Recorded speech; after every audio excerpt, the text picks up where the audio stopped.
Distribuiti su 36 fogli di pergamena, sono centinaia di figure, ora isolate, ora appaiate e abbracciate, aggrovigliate nello sforzo e nell'astuzia della lotta, ora disarmate, ora armate di pugnale, di spada e spadone a due mani, di lancia e bastone, ora chiuse in pesanti armature e poi libere, a piedi e a cavallo.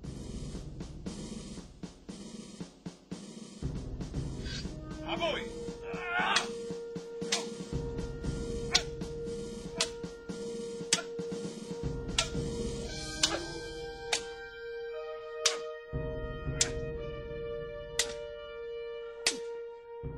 Fiore fu certamente l'inventore del fioretto, ora simbolo del comune che gli ha dedicato lo stemma e la via più importante del capoluogo.